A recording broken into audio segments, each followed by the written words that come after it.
ጊዜ አንድ ካለፈ በምንም ሰላም እንደምን አላችሁ ውድ የኢትዮ ቲዩተር ዩቲዩብ ቻናላችን ቤተሰቦቼ ሰላምታዬ በያላችሁበት ይድረሳችሁ። እንኳን ደህና መጣችሁ ወደ ኢትዮ ቲዩተር ዩቲዩብ ቻናል። በዚህ ቻናል የተለያዩ መሰረታዊ የአማርኛና የእንግሊዘኛ ትምህርት እንዲሁም ደግሞ በጣም አስተማሪ የሆኑ መሪዎችን የምትማሩበት ቻናል ማለት ነው። ለዚህ ቤተሰብ አዲስ ሆናችሁ ሰብስክራይብ በማድረግ ቤተሰብ በመሆን በየጊዜው የሚለቀቁ መሰረታዊ ትምህርቶችን በቀላሉ ልታገኙ ትችላላችሁ ማለት ነው። ከዚህ በተጨማሪ ደግሞ አማርኛ፣ እንግሊዘኛ በተለያየ አጋጣሚ የትምህርት ዕድል ያላገኛችሁት እንዲሁም ደግሞ ተምራችሁም ቢሆን ፐርፌክት መሆን የምትፈልጉ ተማሪዎች በአጭር ጊዜ በአጭር ወራቶች ውስጥ እናንተን አሰልጥነን አስተምረን ብቁ የምናደርግበት እድል አመቻችተንላችኋል ማለት ነው። በዚህ እድል መጠቀም የምትፈልጉ ተማሪዎች በታች ባስቀመጥንላችሁ ስልክ እየደወላችሁ መማር መመዝገብ ትችላላችሁ ማለት ነው። ዛሬ ደግሞ ይዤላችሁ የመጣሁት በጣም አሪፍና አስተማሪ ለህይወታችን በጣም ጠቃሚ የምንላቸው መሪዎችን ነው ይዤላችሁ የመጣሁት ማለት ነው።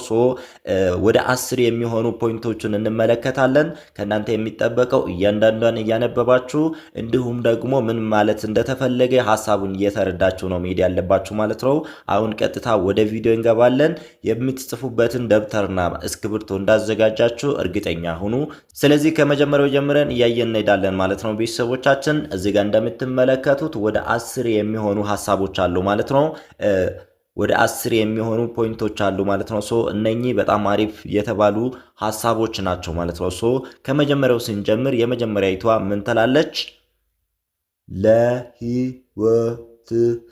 ለህይወት ካንተ ውጭ ማንም ኃላፊነት የሚወስድ አይኖርም። በጣም አሪፍ አያችሁ። ምንድነው የምትለው የመጀመሪያው ሐሳብ? ለህይወት ካንተ ውጭ ወይም ካንቺ ውጭ ማንም ኃላፊነት የሚወስድ የለም ማለት ነው። ቤተሰቦቻችን ይህ ማለት ምን ማለት ነው? ለህይወታችን ኃላፊነት መውሰድ ያለብን እኛ ራሳችን ነን ማለት ነው። የግድ አሪፍ ህይወት ለመኖር ወይም አሪፍ ነገር ለመስራት መወሰን ያለብንም ራሳችን ነን ማለት ነው። ካልሰራን ደግሞ ካልወሰንንም የምንጎዳው ራሳችን ነው ማለት ነው። ስለዚህ ማንም በህይወታችን ላይ ጣልቃ ሊገባ ወይም ኃላፊነት ሊወስድ አይችልም ማለት ነው። ስለዚህ 100% የራሳችን ህይወት ኃላፊነት ያለው በእኛ ላይ ነው ማለት ነው። ቤተሰቦቻችን ህይወታችን ለማስተካከል ኃላፊነት መውሰድ ያለብን ራሳችን ብቻ ነን ማለት ነው። ማንም ምክንያታዊ ማድረግ አንችልም ወይም ማንም በእኛ ህይወት ውስጥ ሊገባ ይችላል ብለን መወሰን አንችልም ማለት ነው። ቤተሰቦቻችን ይሄኛው በጣም አሪፍና አስተማሪ የሆነች ሐሳብ ናት። እኛ ወደድንም ጠላንም መቀበል ያለብን የህይወት እውነት ነው ማለት ነው። ለህይወት ካንተ ውጭ ማንም ኃላፊነት የሚወስድ አይኖርም። በጣም አሪፍ አያችሁ። ለህይወት ካንቺ ወይም ካንተ ውጭ ማንም ኃላፊነት የሚወስድ አይኖርም የሚለውን ሐሳብ ነው የተመለከትነው ማለት ነው። በመጀመሪያ ይሄኛውን ሐሳብ በዚህ መልክ ተመልክተናል። ቀጣይ ደግሞ ወደ ሁለተኛ እንመጣለን ማለት ነው። ቤተሰቦቻችን እናንተ ከኔ ቀደም ብላችሁ ማንበብ ትችላላችሁ። ዋናው እናንተ በትክክል ማንበባችሁን እርግጠኛ ሁኑ። አብዛኞቹ የኛ ቤተሰብ ተማሪዎች ከመሰረቱ ጀምሮ ከፊደል ጀምረን ብዙ ነገሮችን እየሞከርን እስከዚህ ደረጃ እንደደረሰን አውቃለሁ። ስለዚህ አብዛኞቻችሁ ደግሞ መጽሐፍ ላይ እንዳላችሁ እርግጠኛ ነኝ ማለት ነው። ስለዚህ እንደዚህ የረጃጅም ነገሮችን ደግሞ ሐሳቦችን አንብባችሁ መረዳት ማለት ደግሞ ሌሎቹ ታላላቅ መጽሐፎችን ስታገኙ በቀላሉ እንድታነቡ ያደርጓቸዋል ማለት ነው። ቤተሰቦች ሁለተኛይቷን ሐሳብ እንመለከታለን። የሁለተኛዋ ሐሳብ ምን ትላለች? በየቀኑ አዳዲስ ነገሮችን እየተማርክ እንደሆነ እርግጠኛ ሁን። በጣም አሪፍ። ይሄኛው ምን ይላል? ይሄኛው በጣም አሪፍና አስተማሪ የሆነ ምክር ነው ማለት ነው። ቤተሰቦቻችን በየቀኑ አዳዲስ ነገሮችን እየተማርክ እንደሆነ እርግጠኛ ሁን ወይም እርግጠኛ ሁኚ የሚል ሐሳብ ነው ማለት ነው። ቤተሰቦቻችን እኛ ስንኖር ህይወት ራሱ አንዳንድ ነገሮችን ያስተምረናል ማለት ነው። ግን እኛ ደግሞ ትኩረት ሰጥተን በራሳችን ላይ መስራት አለብን ማለት ነው። በራሳችን ላይ መስራት ሲባል ምን ማለት ነው? በየቀኑ አንድ እርምጃ የምናሻሽለው ነገር ሊኖር ይገባል ማለት ነው። ቤተሰቦች በየቀኑ አዳዲስ ነገሮችን እየተማርክ እንደሆነ እርግጠኛ ሁን ወይም እየተማርሽ እንደሆነ እርግጠኛ ሁኝ የሚል ሐሳብ ነው የተመለከትነው ማለት ነው ቤተሰቦቻችን። ህይወት በራሱ ያስተምራል፣ ግን ራሳችን እኛ ደግሞ ማስተማር አለብን ማለት ነው። በዚህ ሰዓት አሁን የቴክኖሎጂ ዘመን ነው ማለት ነው። ስለዚህ የትኛውን ነገር በራሳችን መማር እንችላለን ማለት ነው። እንደ ድሮ ትምህርት ቤት ሄደን ተመዝግበን የምንማርበት ዘመን ላይ አይደለንም። ስለዚህ በሶሻል ሚዲያ አማካኝነት የትኛውም ነገር በራሳችን መማር እንችላለን ማለት ነው። የትኛውም ሙያ የትኛውም ስኪል ማድረግ የምንፈልገውን ነገር በራሳችን የምንማርበት እድል አለ ማለት ነው ቤተሰቦቻችን። የሁለተኛዋን ሐሳብ በዚህ መልክ ነው የተመለከትነው። አንድ ላይ አጠቃለን ስናነባት ምን ትላለች? በየቀኑ አዳዲስ ነገሮችን እየተማርክ እንደሆነ እርግጠኛ ሁን የምትል ሐሳብ ናት ማለት ነው። አሁን ደግሞ ወደ ቀጣይ እንሄዳለን ማለት ነው። ሶስተኛው ላይ ደርሰናል። ሶስተኛይቷ እችን ትመስላለች። ከኔ ቀደም ብላችሁ እንደምታነቡ ተስፋ አደርጋለሁ። እንደተለመደው ደግሞ ከዚህ ሐሳብ ውስጥ የወደዳችኋትን አንድ ሐሳብ ወይም ሁለት ሐሳብ ኮሜንት ላይ እየጻፋችሁ ትወጣላችሁ ማለት ነው ቤተሰቦቻችን። ከዚህ በፊት በነበሩ ቪዲዮዎች ላይ አብዛኞቻችሁ እንደጻፋችሁ፣ አብዛኞቻችሁ ደግሞ ተመሳሳይ የሆነ ሐሳብ እንደወደዳችሁ ምናምን አይቻለሁ ማለት ነው። ስለዚህ በዚህኛውም ሐሳብ የወደዳችኋትን ሐሳብ ኮሜንት ላይ እየጻፋችሁ ትወጣላችሁ ማለት ነው። ከዚህ ባለፈ ደግሞ እነኚህ መሪዎች ወይም እነኚህ ፕሪንሲፕሎች በህይወታችን ላይ መተግበር ያለብን ፕሪንሲፕሎች ናቸው ማለት ነው። ስለዚህ እኔ የቱ ጋር ነኝ፣ እንደዚህ አይነት ነገሮችን እያደረግኩ ነው ወይ የሚለውን ራሳችሁን መፈተሽ አለባችሁ ማለት ነው ቤተሰቦች። በጣም አሪፍ። ስለዚህ ሶስተኛይቷ ምን ትላለች? ባይዘዌ ግን ሰብስክራይብ የሚለው ቃል ከእንግሊዝኛ ቃል የመጣ ሲሆን ትርጉሙም ተመችቶኛል፣ ተስማምቶኛል፣ አመሰግናለሁ ማለት እንደሆነ ታውቃላችሁ። ጊዜ አንድ ካለፈ በምንም ተአምር ተመልሶ ሊመጣ አይችልም። አያችሁ፣ ጊዜ አንዴ ካለፈ በምንም ተአምር ተመልሶ ሊመጣ አይችልም ማለት ነው ቤተሰቦቻችን። ምን ማለት ነው? አንድ ለምሳሌ ዛሬ ካለፈች እንደገና ተመልሳ ልትመጣ አትችልም ማለት ነው። የግድ ቀኑ ዛሬ የሚመስል ቀን ሊመጣ ይችላል። ግን ዛሬ ማድረግ ያለብን ነገር ዛሬ ካላደረግን ሌላ ቀን እድል አይሰጠንም ማለት ነው ጊዜ። ይሄ ማለት ምን ማለት ነው ቤተሰቦቻችን? እኛ ሰዎች እስከሆንን ድረስ እድሜ እየጨመርን ነው አይደለም የምንሄደው። ያኔ አንድ ነገር ዛሬ ማድረግ ካለብን እሷን ነገር ዛሬ ካላደረግነው ነገ ሌላ እድል አግኝተን ማድረግ አንችልም ማለት ነው። ስለዚህ ጊዜን በትክክል መጠቀም አለብን ማለት ነው ቤተሰቦቻችን። ካልሆነ ግን ምንም እድል አይኖረንም ማለት ነው። ያለችን ሰዓት ወይም ያለችን ጊዜ ዛሬ ብቻ ስለሆነች እሷን በትክክል ኖረን ማለፍ አለብን ማለት ነው ቤተሰቦቻችን። ጊዜ አንድ ካለፈ በምንም ታምር ተመልሶ ሊመጣ አይችልም። ስለዚህ በየትኛውም ጊዜ ማድረግ ያለብን ነገር ቢሆን አድርገን ማለፍ ይኖርብናል ማለት ነው ቤተሰቦቻችን። በጣም አሪፍ። ሶስተኛዋ ሐሳብ እችን ትመስላለች። ስለዚህ አንድ ላይ ስናነባት ምን ትላለች? ጊዜ አንድ ካለፈ በምንም ተአምር ተመልሶ ሊመጣ አይችልም የሚለውን ሐሳብ ተመልክተናል ማለት ነው ውድ ቤተሰቦቻችን። በጣም አሪፍ። አሁን ደግሞ አራተኛይቷን ነው የምንመለከታት። አራተኛይቷ እችን ትመስላለች። ሐሳቧን አብረን የምናነብ ይሆናል ማለት ነው። ጠንክሮ መስራት ጠንክሮ መስራት አማራጭ የሌለው ግዴታ እንደሆነ እወቅ ይላል።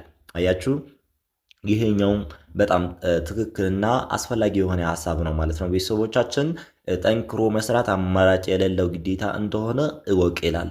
ጠንክሮ መስራት ባለፈው አይተን ነበር። ጠንክሮ መስራት በተጨማሪ ደግሞ ነገሮችን በብልሃት ወይም በጥበብ መስራት አንደኛው ነገር ሆኖ ግን ጠንክሮ መስራት በጣም አስፈላጊ ነገር ነው ማለት ነው። በየትኛውም ሁኔታ ላይ በየትኛውም በስራ ዘርፍ ላይ ልንሰማራ እንችላለን። ግን ባለንበት ቦታ ጠንክረን በትክክል በትጋት መስራት አለብን ማለት ነው ቤተሰቦች። ጠንክሮ መስራት አማራጭ የሌለው ግዴታ እንደሆነ እወቅ የሚለውን ሐሳብ አራተኛ ላይ ተመልክተናል ማለት ነው። አሁን ደግሞ ወደ ቀጣይ እንሄዳለን ማለት ነው። አምስተኛይቷ ደግሞ እችን ትመስላለች።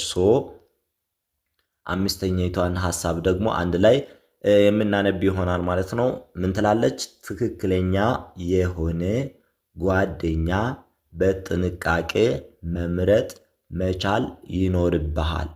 በጣም አሪፍ። ትክክለኛ የሆነ ጓደኛ በጥንቃቄ መምረጥ መቻል ይኖርብሃል ይላል። አያችሁ፣ ወይም መቻል ይኖርብሻል ማለት ነው። ለምን ቤተሰቦቻችን ትክክለኛ የሆነ ጓደኛ ካገኘን ትክክለኛ ወደሆነ ህይወት ይመራናል፣ ወይም ትክክለኛ የሆነ ቦታ ላይ እንሆናለን ማለት ነው ቤተሰቦቻችን። ለምን በጓደኛ ምክንያት ብዙ ሰዎች ወደ ማይሆን ቦታ መሄድ ይችላሉ፣ እንደገና ደግሞ ወደ ተሻለ ቦታ ሊሄዱ ይችላሉ ማለት ነው። ሶ የምንውለው ሰው እኛ ወደፊት የምንመስለው ሰው ስለሆነ የምንመርጠው ጓደኛ በጥንቃቄ መምረጥ ይኖርብናል ማለት ነው ቤተሰቦቻችን። በጣም አሪፍ። ሶ አምስተኛው ሐሳብ በጣም ደስ የምትል ሐሳብ ናት። ምን ትላለች? ትክክለኛ ጓደኛ በጥንቃቄ መምረጥ መቻል ይኖርብናል ይላል። ስለዚህ ጓደኛ ሲባል የፍቅር ጓደኛ ሊሆን ይችላል፣ ወይም አብራችሁ ብዙ ጊዜ የምታሳልፉበት ጓደኛ ሊሆን ይችላል። ሶ ስትመርጡ በጥንቃቄ መሆን ይጠበቅባችኋል ማለት ነው ቤተሰቦች። በጣም አሪፍ። ኦኬ፣ አምስተኛይቷ ሐሳብ እችን ትመስላለች። አሁን ደግሞ ወደ ስድስተኛዋ እንመራለን ማለት ነው። ኦኬ፣ ስድስተኛይቷ ሐሳብ እችን ትመስላለች። ቤተሰቦች ሐሳቦቹን እየወደዳችሁ እንደሆነ ተስፋ አደርጋለሁ። እነኚህ ሐሳቦች በጣም አሪፍና አስተማሪ የሆኑ ሐሳቦች ናቸው። በህይወታችን ደግሞ መተግበር ያለብን ሐሳቦች ስለሆኑ እያንዳንዷን በጥንቃቄ ማንበብ መጻፍና እንደገና ደግሞ ለመተግበር መሞከር ይጠበቅባቸዋል ማለት ነው ቤተሰቦች። በጣም አሪፍ። ኦኬ፣ ስድስተኛይቷ ከፈጣሪ በታች ጤንነትህን የመጠበቅ ልማድን አዳብር ይላል። አያችሁ፣ ከፈጣሪ በታች ጤንነትህን የመጠበቅ ልማድን አዳብር ይብላል። ይህ ማለት ምን ማለት ነው ቤተሰቦቻችን? ጤንነታችን የሚጠበቀው በፈጣሪ ነው። ኦፍኮርስ ትክክለኛ ሐሳብ ነው። ግን ከፈጣሪ በታች ደግሞ እኛ ለማይሆን ነገር ሰውነታችን ወይ ራሳችን አሳልፈን መስጠት የለብንም ማለት ነው። ያ ማለት ምን ማለት ነው? በማይሆን ነገር፣ በማይሆን ሱስ ሊሆን ይችላል፣ በማይሆን መጠጥ፣ አልኮል ምናምን ሊሆን ይችላል። ለእንደዚህ አይነት ነገሮች ራስን ስናጋልጥ ጤንነታችን ላይ በጣም መጥፎ ጠባሳዎችን የሚያስቀምጡ ነገሮች ናቸው ማለት ነው። ስለዚህ ከነኚህ አይነት ነገሮች በመቆጠብ ራሳችን ከፈጣሪ በታች መጠበቅ ይኖርብናል ማለት ነው ቤተሰቦች።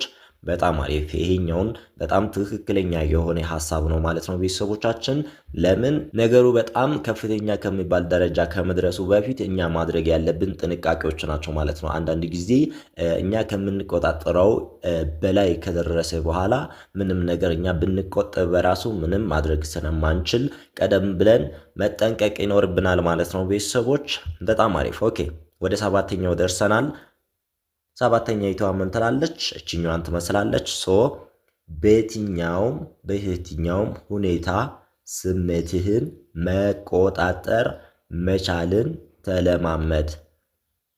አያችሁ፣ በየትኛውም ሁኔታ ስሜትን መቆጣጠር መቻልን ተለማመድ ይላል። ይህ ማለት ምን ማለት ነው ቤተሰቦቻችን? ብዙ ጊዜ ዋጋ ከሚያስከፍሉ ነገሮች አንዳንዶቹ በጣም በፍጥነት ነገሮችን ወይም ውሳኔዎችን ስንወስን ማለት ነው፣ ወይም በስሜት ተነተን ውሳኔዎቹን ስንወስን የማይሆን ህይወት ውስጥ እንገባለን ወይ የማይሆን ሁኔታ ውስጥ እንገባለን ማለት ነው። ለምሳሌ አንዳንድ ጊዜ እኛ አስበነውም ሳናስበውም የሆነ ነገር ሊገጥመን ይችላልና በዛን ሰዓት በፍጥነት ውሳኔዎችን በስሜት ተነተን መወሰን የለብን ማለት ነው። ቆም ብለን አስበን ይሄን ነገር እንደዚህ ካደረግኩ ይሻላል ወይ የምለው ነገር ከራሳችን ጋር ተማክረን ነው ማድረግ ያለብን ማለት ነው።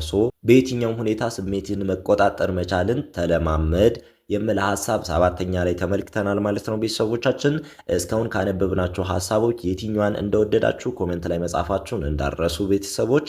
ኦኬ፣ አሁን ወደ ስምንተኛ ደርሰናል። ስምንተኛይቷ ሐሳብ እቺኛዋን ትመስላለች። እሷን ሐሳብ ደግሞ የምንመለከት ይሆናል ቤተሰቦች።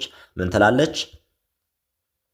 መልካም ነገርን ስታደርግ ከእውነተኛ ልብ ቅኝት የተነሳ ይሁን ይላል። አያችሁ፣ መልካም ነገርን ስታደርግ ከእውነተኛ ልብ ቅኝት የተነሳ ይሁን ወይም መሆን አለበት የሚል ሐሳብ ነው ማለት ነው። ስምንተኛይቷ ሐሳብ ብዙ ጊዜ ሰዎች እስከሆንን ድረስ መልካም ነገሮችን ለማድረግ እንፈልጋለን፣ እንደገና ደግሞ እናደርጋለን። ግን ስናደርግ ደግሞ እንዴት ነው? ሰው እንዲያይን ነው ያደረግነው ወይም ሰው ስላለን ነው ያደረግነው ወይስ እውነተኛ ከልብ ቅኝታችን የተነሳ ነው የሚለውን ነገር ማሰብ አለብን ማለት ነው ቤተሰቦቻችን። ያ ማለት ምን ማለት ነው?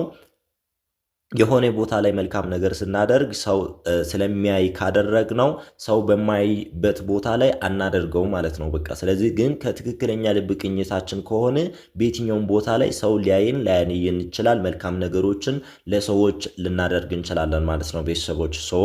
መልካም ነገርን ስታደርግ ከእውነተኛ ልብ ቅኝት የተነሳ ይሁን የምለውን ሐሳብ 8ኛ ላይ ተመልክተናል ማለት ነው ቤተሰቦቻችን። ችኛዋን ሐሳብ በጣም ነው የወደድኳት እኔ።